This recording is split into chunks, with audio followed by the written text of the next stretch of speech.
Frequency Podcast Network. Stories that matter, podcasts that resonate. Have we become numb to stories about cybersecurity or password breaches?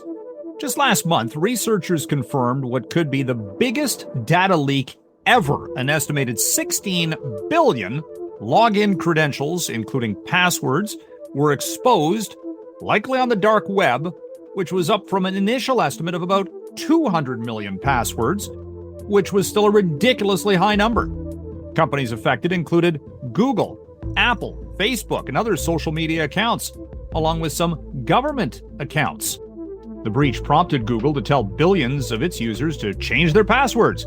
But really, the news was met with what was seemingly a collective yawn by consumers, even though the data stolen was described as a blueprint for mass exploitation. And researchers still aren't even sure who was responsible.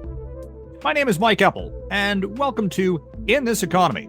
Joining me to talk more about this issue of a lack of diligence, maybe, by consumers or oversight by the big companies is Mike Hortobagyi. He's a senior manager at identity security company Otka. Thanks for joining me, Mike. Thanks, Mike. It's nice to meet you as well. This was shocking, I thought. Consider this is potentially the biggest data breach on record. 16 billion passwords, stolen from the likes of Apple and Google and maybe Meta and who knows who else. And yet, no, literally, it was in the news cycle for a day. Maybe you can go a little bit more in depth about explaining what exactly was revealed, because apparently this theft took place actually months ago, and what it could potentially mean for people online. Sure. Yeah. Well, first of all, thank you for having me on the show today, Mike. Appreciate it. I've been doing cybersecurity primarily across Canada. So this one is a big one. This is the mother of all data breaches. What's interesting about this one is it seems to be an aggregate of several other breaches. So I think the message here for Canadians is, yes, this is a wake-up call. It's time to secure your digital life, your digital environment, and perhaps start taking things like multi-factor authentication seriously. It's time. You don't want to be exposed.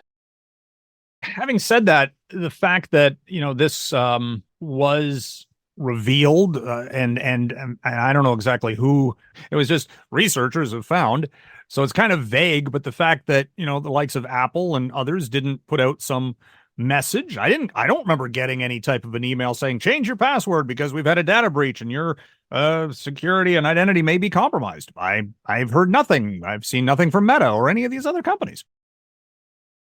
Yeah, that's a good perspective. At Okta, we did a study recently, our 2025 Customer Identity Trends Report. We've got some interesting statistics that kind of back that up.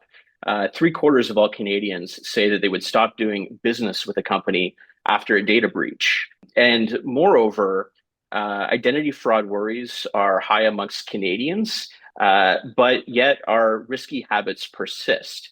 So there's kind of two things at play here, right? For Canadian businesses, we need to take our security seriously and do things to make sure that our customer data is protected and that will stop these types of breaches and exposures.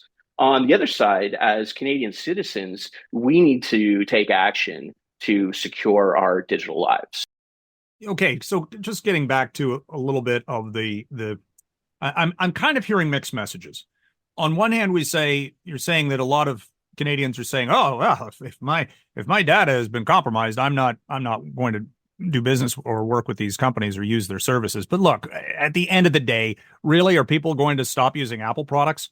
Realistically, they're probably not. And same thing, because this is one of the biggest ever, and it involves the biggest names in tech. I can understand, maybe if you have an option to use somebody else's services, but when you're talking about companies of this magnitude, it's a little different story. Yeah, that's fair. I think what's important here is that we need to stop reusing passwords everywhere, right? In our survey, we found that 62% of our respondents said that it's too difficult to remember unique passwords. So while we may not stop using Apple or Google products, what we can do is stop reusing our passwords everywhere. So it's really important that we implement security measures like, turning on two-factor authentication on your Apple ID or other services that you care about, maybe your social media, right? We need to stop reusing passwords amongst all these services and turn on things like multi-factor authentication. Moreover, as a security professional practitioner, there's more that we can be doing in the industry. So my message to Canadians is, secure your digital lives. Turn on those security features. Start using a password wallet to, like a digital password wallet, to generate and help you remember unique passwords to your various different online services. And then don't shy away from newer technology like passkeys. There's actually really great security features built into newer, passwordless technologies like passkeys and biometrics. And use of things like a password wallet will make it easier for you to use those things. So the takeaway here is, yes, this is a huge breach. Yes, it affects major companies.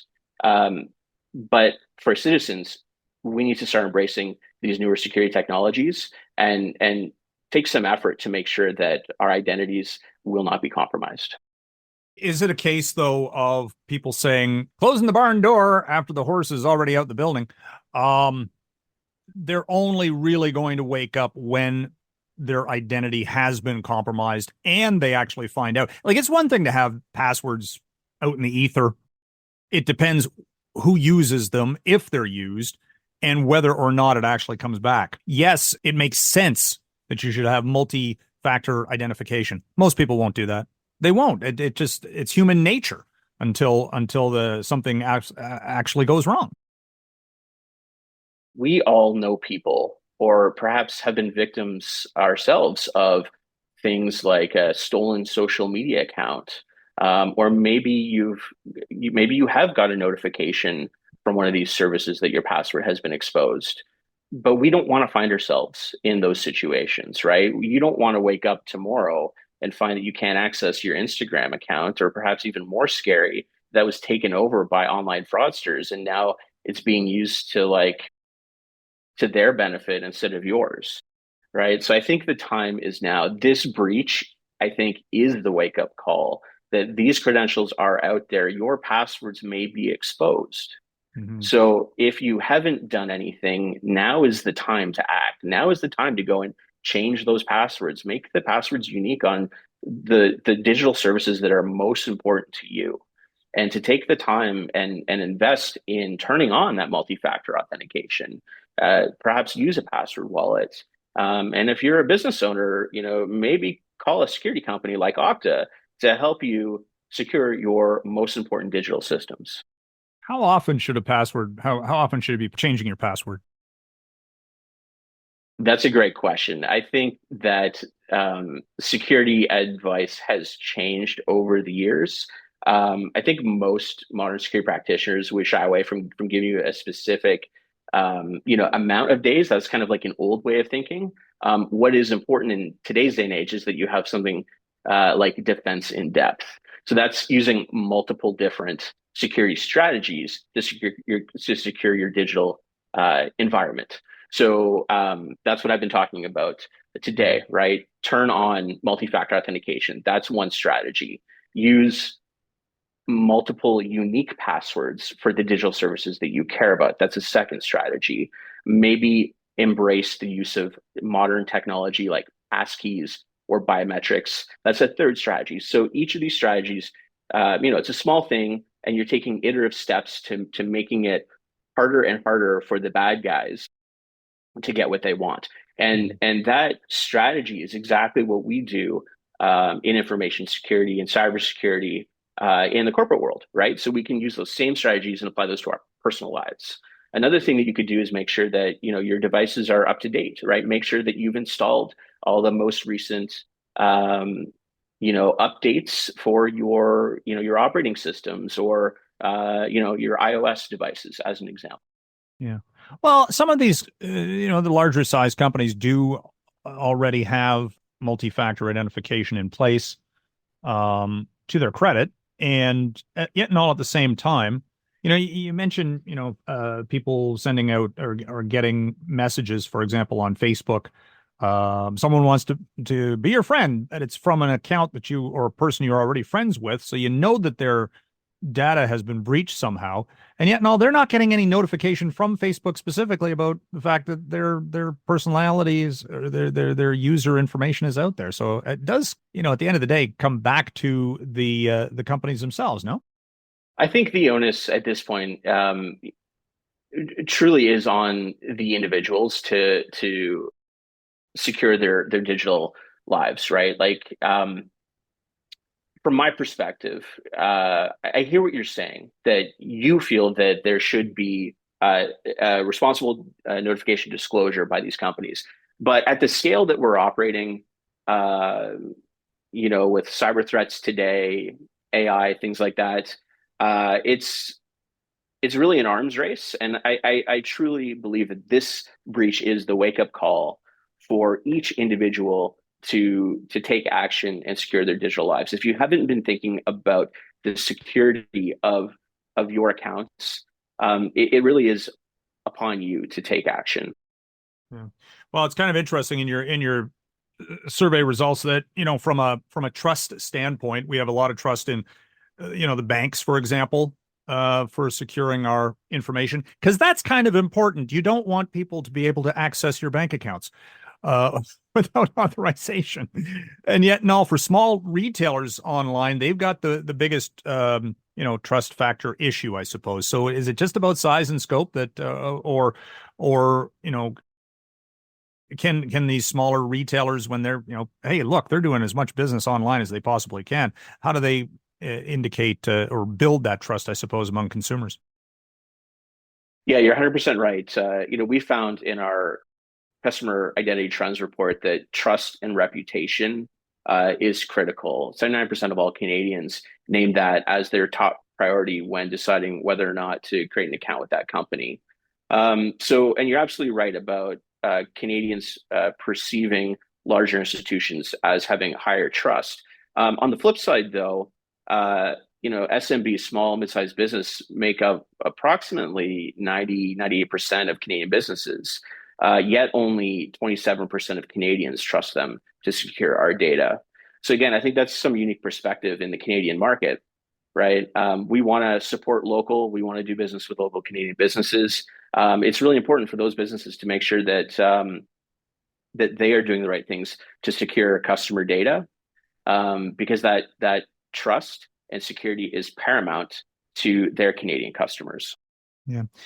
Do you think that this is going to become an even larger challenge for big tech when it comes to protecting identity and how customers, users of social media platforms, for example, interact with these platforms? Consider the fact you've got AI, the deep fakes that are circulating on social media, the rise in scam posts. We've seen a lot of discussion about that. Some well-known financial commentators recently have been out in the open talking about the fact that their identities were, used by fake accounts and people were duped. Does that just ratchet this up to the next level of concern about protecting one's identity online? Mike, I think it does. And, at Okta, we're a big tech company based in California as well. We're trying to raise the bar for the entire industry. Um, some of the work that we're doing around secure identity verification, and some of the other work that we're doing around our Okta secure identity commitment, and some ways that we are protecting corporate data, hopefully will help strengthen corporate defenses for large companies that are responsible for customer data.